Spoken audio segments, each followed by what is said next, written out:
to who they are, in case y'all don't know. Make some noise, come on, clap. How y'all doing, Houston? So we came all the way from Austin, all the way from UT. So I want to tell you about Spitshine. Spitshine is the team from UT that's gonna represent at CUPSI, which is the national level collegiate slam. And in 2014, we won. So that was cool. And now we're coming back to try and get that title back. All right, so you should also buy our book. How much is it? Only $10. Only $10.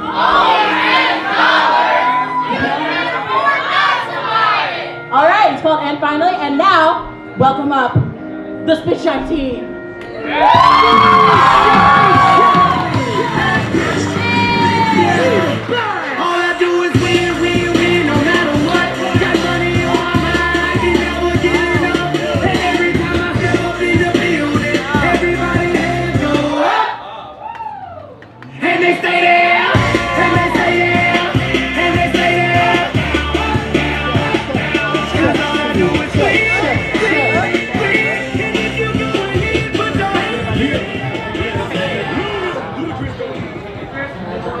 Check it one more time. Chris, is this good? Oh, one sec.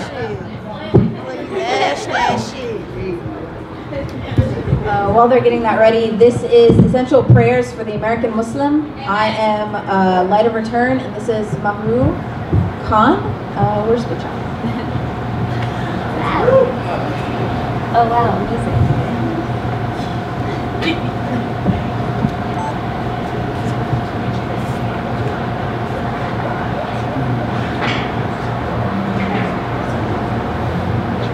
رب اشرح لي صدري ويسر لي أمري واحلل عقدة من لساني يفقهوا قولي. Dear Lord, expand my chest, make my situation easy, undo the knot in my tongue so my words will be easier to understand. Untie the knot in my tongue so I can translate my parents' wisdom. Untie my tongue so I can explain how it feels to be born here but not belong here. So I can explain how it feels to grow up here but not belong here. To be both too Amerikiyya for Amman and too olive oil for Texas. So we can explain how we managed to survive. We are the generation that has grown up with mass shootings, that knows how to package our tears into a 2-minute space before going back to class or back to work. To pace in front of the TV thinking, please don't be Muslim, please don't be Muslim. We know how to grieve twice. Once for the victims of the gun and again for the victims of the pen to paper demanding travel bans. Allahumma la tu'alliq qalbi ad-da'if bima laysa li. Oh Allah, don't let my weak heart get attached to what's not mine. Not let me forget where my family is from. Our mothers spent 9 months. Sorry, 8 months. Growing our mouths. Our mothers spent hours in the kitchen, but here, their food is too authentic. Here, white people take our food, fry it in some bleach, rebrand it as organic, and overcharge us for it. And then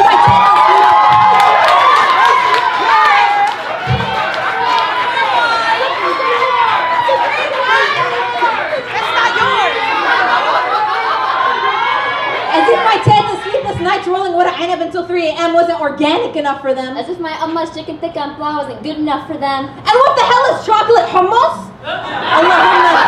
Allahumma farij al-ham, kashif al-gham, musib al-huzn, Allahumma farij al-ham, kashif al-gham, musib al-huzn, ikshif Allahumma inni hammi wa ghamdi musib anni huzni. Oh Allah, you are the reliever of anxiety, the remover of stress, the dispeller of grief. Remove my anxiety, distress, and dispel my sadness from me. Oh Allah, they call me kafir. I chose a life without coverings, chose not to be more other than I already am, disabled, foreigner, woman. I cannot find the courage to add hijabi to the long list of reasons why they will cut my body apart. Tikva has not yet run it and rebrand it as exotic. Sell my blood at kiosks in the mall as Arab healing oil. Remove from our lives those who don't see us as people. Those who ask us where we're from before they ask us our names. Those from our own communities who compare hijabis and non-hijabis to locked and unlocked cars. Those who learn our languages to use them as weapons in our homelands. Oh Allah, how do I explain to the white girl in my class that her yoga studio is not her own personal Mecca? How do I make her understand that Mecca is the Mecca of Mecca?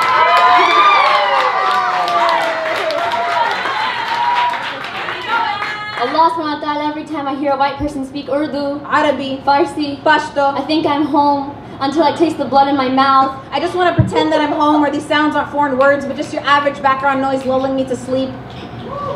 So many emotions. Yeah. Okay. Don't let us forget the lands we are from, and do not let us forget the lands we are from, and do not let us forget that this land does not belong to us.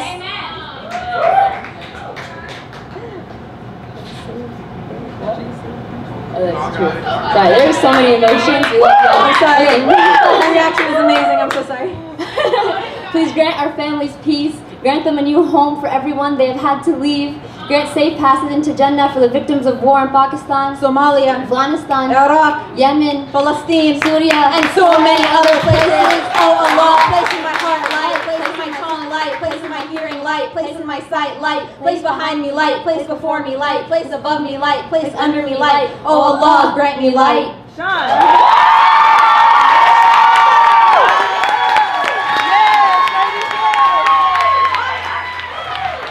Spitshine. This still ain't done though. They don't come back up. They gonna keep coming. Cause it's a whole team of 7 up here.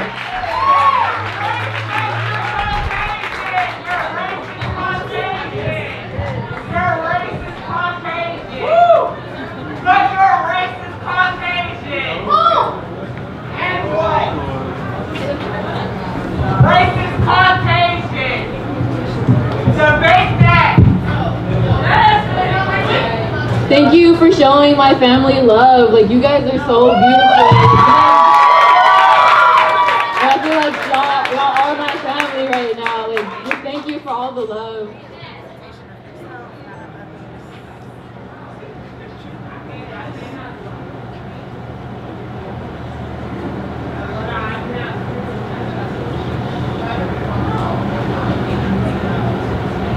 There has never been a time where my mother wasn't the fig tree outside of our window. At relief, a hand with a palm full of milk stretched out between a hello and a goodbye. The daily rhythm of flickering light switches illuminating an exit or an entrance. My sister says, I do not remember what came before this. I do not remember that happiness was a party we forged an invitation to. We did not sit, because paranoia always moved the chairs. We did not eat cake, for fear the sweetness would expose the bitter hunger inside of us. The music turned into a sobering white noise. My mother's skin becomes a bag of pale, broken sand dollars. She throws herself back into the ocean, looking for self-worth, and her eyes become salt. She curls her body towards the cold current, making a gray fist, not realizing how long it'll take to find the shore again if silence is golden. This darkness is a silver lining. Her stillness a bronze medal. Heartbreak is the third place you'll find her. Wise is the spider that eats her lover to build a home for her children. Each one of them wrapped in silk in order to prove that there is something still worth protecting. Relentlessness is more than just wanting someone back. For my mother, it is wanting to want. It is peeling your flesh and having what's left over spell his name. Do you know what it is to lose something that you are better off without? To miss your appendix after it has been ripped out of you. My father is God's afterthought to our existence. A way to decorate a 3-legged table that can stand just fine on its own. When my city's code compliance deemed my home unfit, they knocked it down. When my father deemed my mother unfit, he knocked her down. The neighboring fig tree bit the dirt. As stray rubble bruised its young fruits, her self-esteem bit the dirt. As stray words bruised her young children. Did you know? Death is just hope refusing to reappear in a body, and hope is just death burying itself deeper inside of its own body, and that is how we immerse our bodies into tomorrow, with hands wide open, stuck between a hello and a goodbye. Figs only ever blossom inside of their own fruit. Watch them eat everything that has ever tried to call them dead. They will fall and kiss the dirt as if to say thank you to everything that holds them up. They will break the surface of the earth the same way the sun breaks the surface of night. They will run into tomorrow like an accident. Stand still and grow.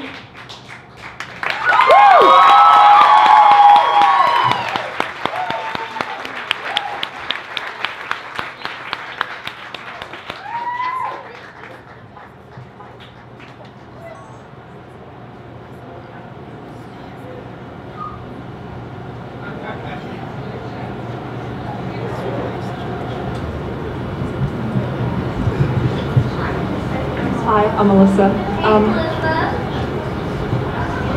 After Safia El-Hila, migratory birds never learn how to have a home. They only learn to love a place for the season, and love grows best in the summer. My girl and I, we used to spend the summer at home, walking down brick sidewalks and calling it love. My girl is a migratory bird. My girl is a magpie. She steals the words and calls them a poem. But when you take the words, they lose their meaning, and all you're left with is the words. Last summer, my girl told me she loved me, but all I'm left with is the words. My girl studies migratory birds. She flew north for the summer and learned love. My girl doesn't fly south for the winter anymore. I am south. This is my home. I want to be more than just a place to visit. I am a poem. My girl wrote me love letters with words she stole from me. She calls my love a poem, but all I'm left with is the words. My girl writes poems about birds. Her poem birds have wings like summer and search for home. I am not home. I'm just a place to visit. Home is where the birds go in the summer. My girl is a phoenix. She burns bridges in the summer and calls the ashes home. She calls the burning a poem. I call the burned bridges home. The ashes slip like love through my fingers. I write the poem and call it love. The poem slips like ashes through my fingers. My girl's love feels like burning. Her love letters and kisses taste like ashes. Her love is not home because I do not live there in the summer. I write poems about migratory birds. They are birds we love because they remind us of summer, but they always fly away in the winter. My girl is a migratory bird. I write love letters to myself and to my home. When I think of love, I think of non-migratory birds, but I do not think of my girl anymore. I learned to love myself instead, even in the winter, because I am more than just a place to visit.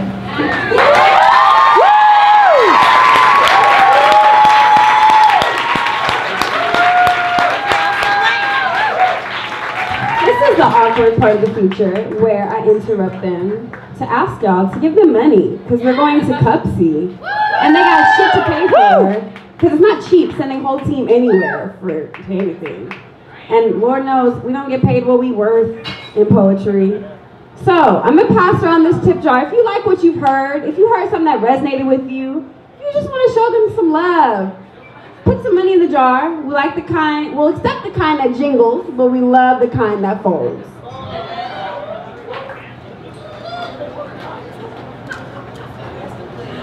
Now I'm gonna let them get back to their feature.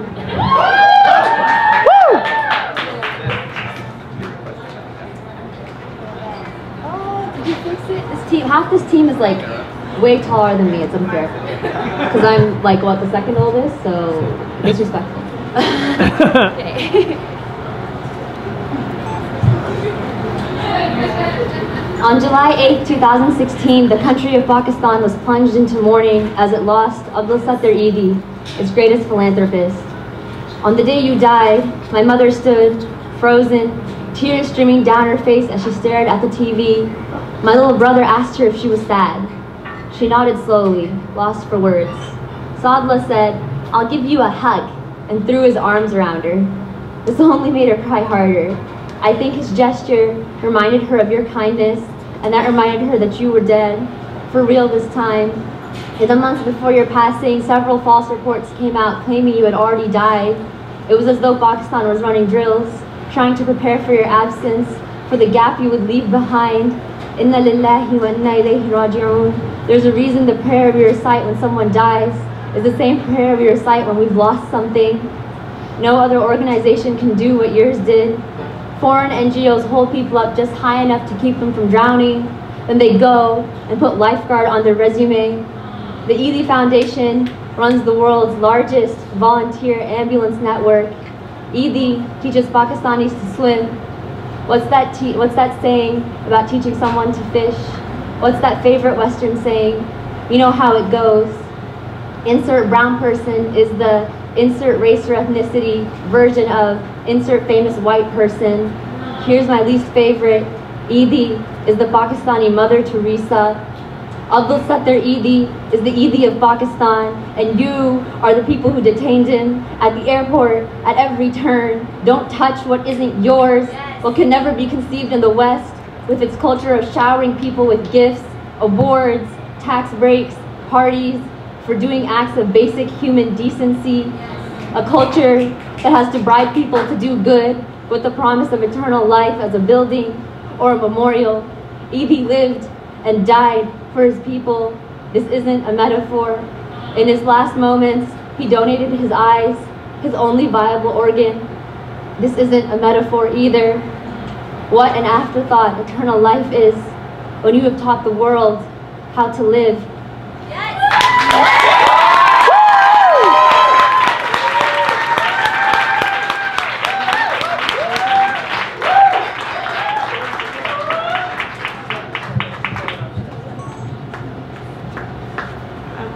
I'm one of those tall people that where it was just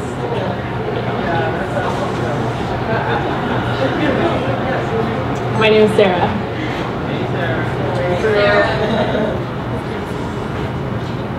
Now I know that I will spend my life undressing, peeling off the heavy falsehoods you layered on my body. As if confidence was a cold that could kill me, you wrapped me in a thick coat, the same one your mother gave to you. Self-hatred carefully hand-stitched into every seam. Grandmother, you said I could take whatever I wanted home from the attic, so I always chose the little dolls, pristine like pixies in their plastic domes. Even then, I knew my love for them was the bluest kind. Maybe because they were skinny enough for their dresses, or because I wanted you to look at me the same way you did at them. Mom, as a babe, you gifted me the nickname Snow White. For my pearly skin, thick dark hair, and sapphire eyes. But growing up, I could never quite see the likeness, because she was an hourglass and I was a full moon. I do not remember a time I felt like a child. I do not remember a time when the sight of the scale didn't make my heart race. Mom, at 8, my fear of the doctor was already well-founded because I knew my weight would make its way to your tongue at the dinner table.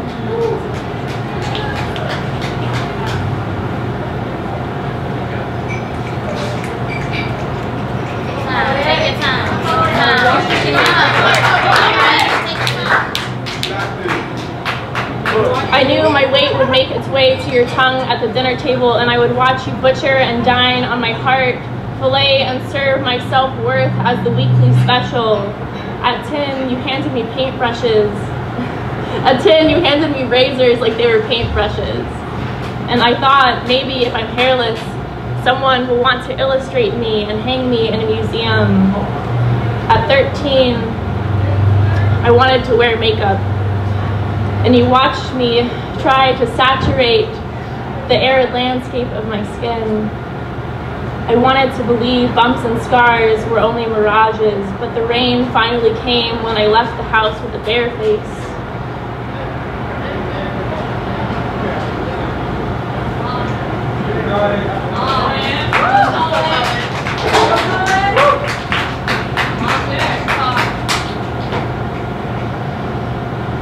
Mom, we need to talk. I did not know how to apply eyeliner at 13. Mom, you taught me how to press flowers, how to take something beautiful and self-sustaining, something full of life, and make it flat and dead. I envied the petals crushed between dictionaries and photo albums and wondered if I could become two-dimensional, if I would be worth preserving in the pages of a book. How do I remove your ink from my fibers? I have washed my face for years, but it still looks just like yours, Mom. Keep your story out of my chronicles. I am not your poem to perform. Your ways and mine do not rhyme anymore.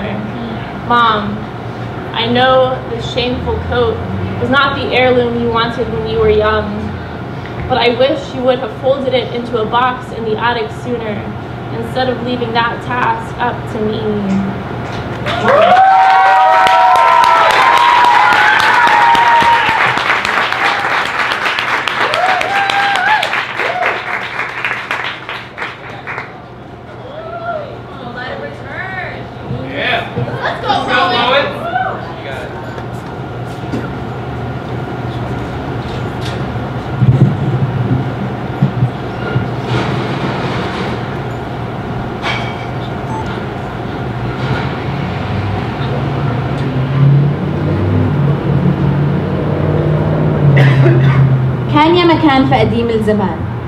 Once upon a time, my grandmother told me a story called The Garbage of Palestine. She said there was this village called Lifta that overflowed with man-shaped trash, too toxic to be contained. Or was it trash-shaped men? In any case, it was a kindness to call them men at all. The unrecognizable beings with soul-shaped holes in their chests made homes to the eggs of flies that weren't all that picky for a place to nest. The village was known for this, she said. She told me about the day the pollution of the village reached capacity and a single garbage bag rode the wind down to the Dead Sea. He drifted for years, snowballing the waste of all his mistakes, and somewhere, between dropping out of high school and a third marriage, he clung to a wildflower. Disguising himself as shelter, he wrapped around, stifling her bloom. For 20 years, the wildflower carried the marks of the filth's anger, his reckless aim, his drunken blows. One day, he hitched a ride on a wind current and blew away, leaving 5 seedlings to be cared for by a flowerless stem he uprooted from the earth, left indentions throughout her body to remember him by, left remnants of his wastefulness in each of his children, some more than others. My grandmother never forgave Lifta for producing the garbage that violently pruned her wildflower. My teta said Mama would have been better off with her own kind from Selma, a village so far away from Lifta that the smell of its filth could never reach them, a community where the bees nurture the bloom of the seedlings and foster every beauty Palestine has offered to the world. Now you see, I loved my grandmother's stories because I loved my grandmother, and she loved her daughter's daughter, but she hated my father's daughter. She taught me to hate the littered pieces of myself, to reject the steaming garbage she saw roasting inside, because when she looked at me, she saw Baba. These brown eyes sunken into dark lines looked just like the ones that looked into my teta's eyes and promised to water her wildflower. To look over her as she photosynthesized in the soil God planted just for her. To look at her softly and to touch her softer. Years have passed and I wonder if she knew that Lifta is still there, unsettled by Israelis or Palestinians, a nature reserve. Could she have ever imagined her granddaughter's origin a thing of beauty, kept safe, tucked away, a memorial of our history, the garbage, no longer an unsightly scene, but a symbol of possibility? I never told my teta that I wanted to be the bloom from Selma she revered so much. I wanted to sleep in the rays of the sun and absorb its power. I wanted to show her the potential of waste, that rot comes just before the bloom. I wanted to take the garbage from Lifta and turn it into mulch, to plant seeds that grow strong enough and build a foundation no gust of wind can consume.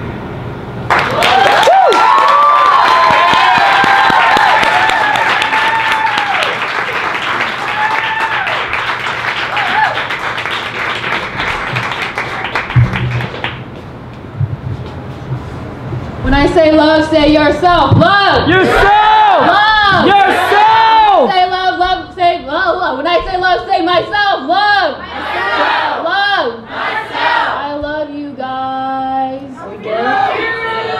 Guys, I'm scared of mics. This is not good for someone in my profession. Okay. This falls, I'm so sorry.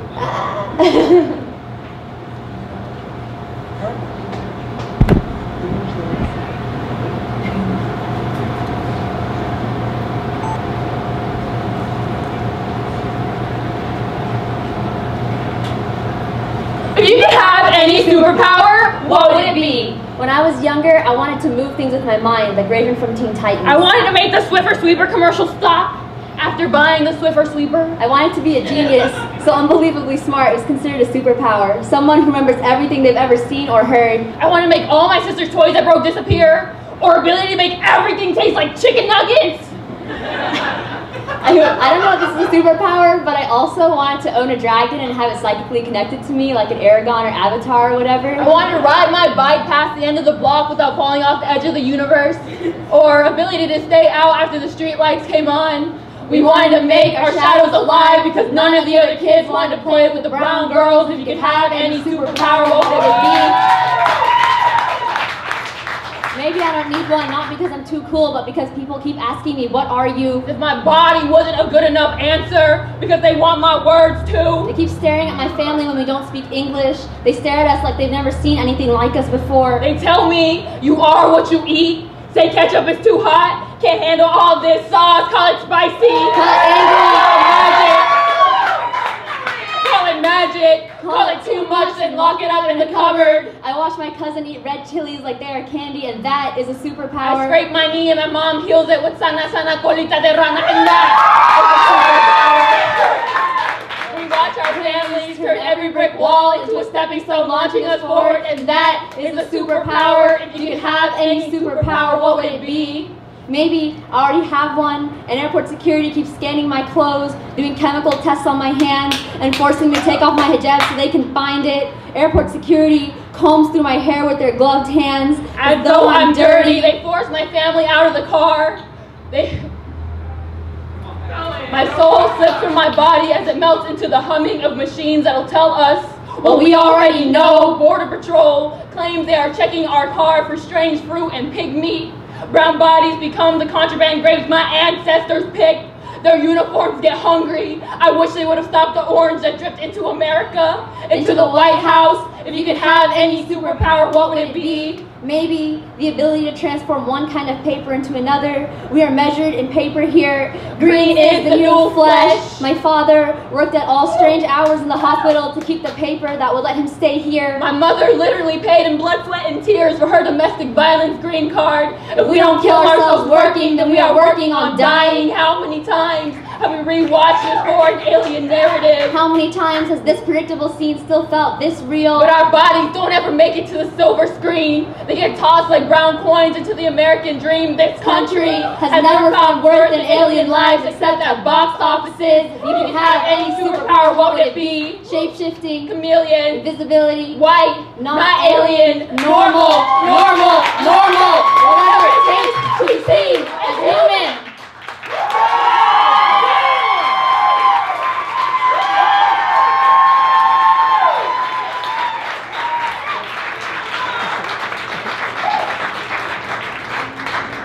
Oh, that was a feature, Spitshine.